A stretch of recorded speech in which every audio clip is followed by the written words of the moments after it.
Learn this now or learn it well. Like a compass needle that points north, a man's accusing finger always finds a woman. This book broke me in the best way possible, and I'm damn sure whoever had read this book would have definitely cried. Some books don't just tell a story, they make you feel every heartbreak, every sacrifice, and every moment of resilience. And Thousand Splendid Suns is one such book. Hey everyone, welcome back to the Book Narratives by Tejaswini.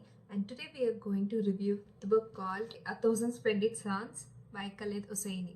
Set in Afghanistan, this novel captures the pain, strength, and survival of Afghan women through lives of two unforgettable characters, Mariam and Laila, whose life intertwined in most heartbreaking and unexpected way.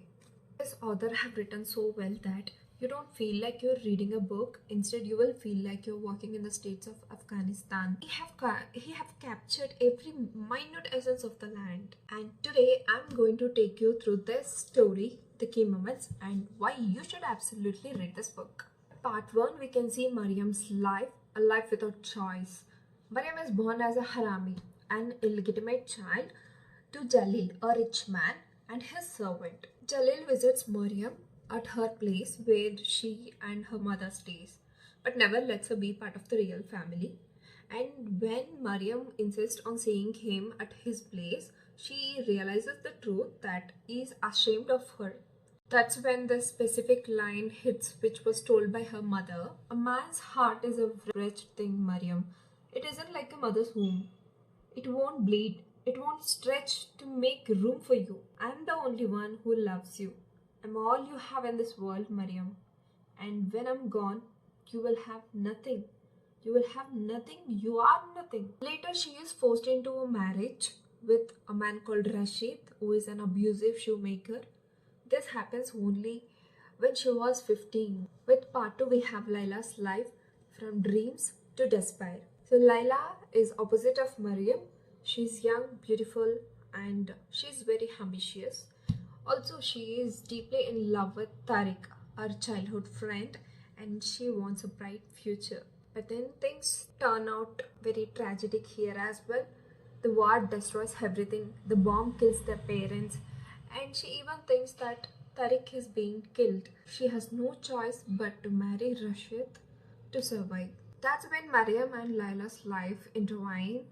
Now Laila and Mariam are the co-wives of Rashid, the same monster. Initially they both will be enemies, but over time their shared sufferings will turn their bond into a sisterhood. Then comes the rise of Taliban and endless war. People have no choice but to follow the laws that's been enforced on them, and the law goes like all the citizens must pray 5 times a day if it is a prayer time, and you are caught doing something else, you will be beaten. All men will grow their beards. The correct length is at least one clenched fist beneath the chin. If you do not abide by this, you will be beaten. Singing is forbidden, dancing is forbidden, playing cards, playing chess, gambling, and flying kites is forbidden. Writing books, watching films, and painting pictures are forbidden. If you keep parakeets, you will be beaten and your birds will be killed. If you steal, your hands will be cut off at the wrist. Then for women, cosmetics are forbidden. Jewelry is forbidden. You will not wear charming clothes. You will not speak unless spoken to. You will not make eye contact with women. You will not laugh in public. If you do, you will be beaten. You will not paint your nails. If you do, you will lose a finger. You will stay inside the home all the time. Mandatory to stay inside, and if you go outside, you must be accompanied by a male relative. If you're caught alone on the streets, you will be beaten and then sent to your home. Women are forbidden from working. Girls are forbidden from attending school. All schools for girls will be closed immediately. If you're found guilty of adultery, you will be stoned to death. Listen well, obey. Hearing this law itself will make us go in tears, but think about the people who live with those rules and had to obey at any cost. These laws are definitely making us think that freedom is a privilege many don't have. And the key takeaways of this book are the strength of women. Mariam and Laila are two different women, but their shared struggle unite them. This story will teach us that women can endure unimaginable hardship and still find the strength to love, to find the hope, and to fight back. And also, love in the midst of war. This book isn't about the pain, it's also about the love. The first thing, we can see the three types of love here.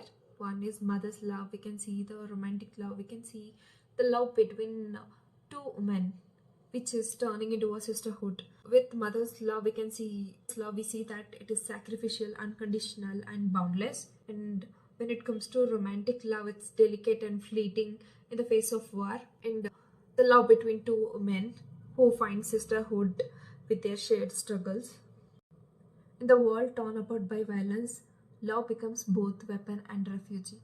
For many of us, education, choice, and freedom are things we take for granted, but for Mariam and Laila, these were luxuries they had to fight for. This book is definitely a reminder that in some part of the world, being able to live, love, and learn freely is a privilege, not a right. If you like my content, then do like this video, and if you like the channel, then do subscribe to that for more such book reviews. Until next time, happy reading!